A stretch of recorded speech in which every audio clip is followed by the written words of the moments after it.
So in the first part I have told you that P1 V1 is equal to P2 Vx. So Vx is equal to P1 V1 upon P2. Okay. So whenever we see Charles law here, that is Vx upon T1, that is equal to V2 upon T2. You can see here Charles law. So Vx is equal to what? V2 into T1 upon T2. If I combine equate these two, because both are equal to Vx, so that's why P1 V1 upon P2 is equal to V2 T1 upon T2. If I rearrange them, or I can write down P1 V1 upon T1 is equal to P2 V2 upon T2. So this is our combined gas law. Okay, so here we will find all the three: pressure, volume and temperature, all are going to change. I am telling you we will do the numericals later on. First to try to understand all these laws. Okay, now we will come at ideal gas equation. Ideal gas equation. You know, number one, that is volume is directly proportional to number of molecules. This I have told you, Avogadro's law. It says that volume is directly proportional to number of molecules. This is Avogadro's law. Okay.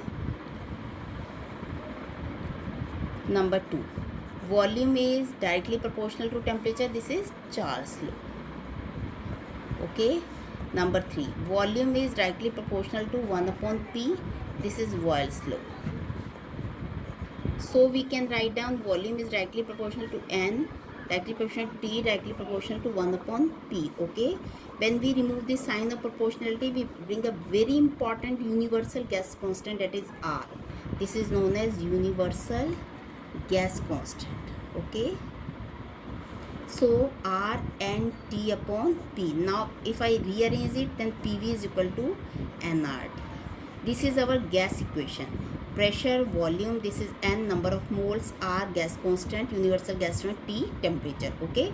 So here all the gases which behave ideally, we apply this equation for them. Ideally means under given pressure, volume condition, or generally it happens sometimes a very important question comes, under which condition a gas behave ideally, or it follows all these laws, that is low pressure and high temperature.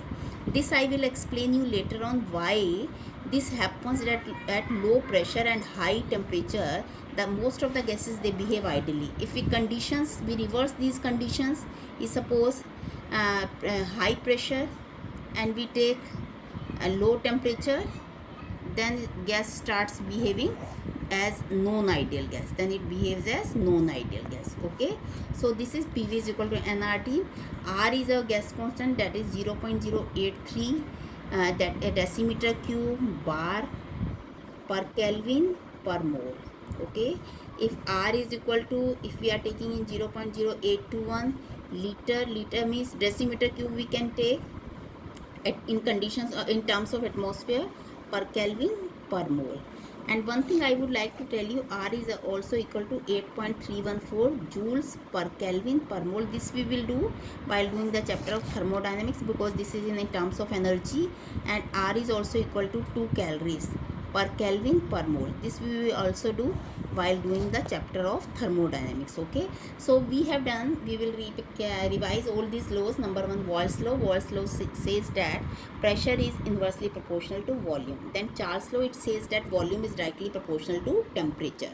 And our third law, that is Avogadro's law, it says that equal volumes of all gases under similar condition, temperature and pressure, contain equal number of molecules. Okay, and then after that we were doing, after Avogadro's law, we did that Gay-Lussac's law. Gay-Lussac's law says that pressure is directly proportional to temperature if we are keeping the volume constant.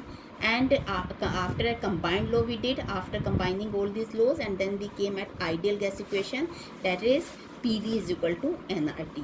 So we will do numericals in our next lecture. I will do the numerical based upon these laws. Thank you.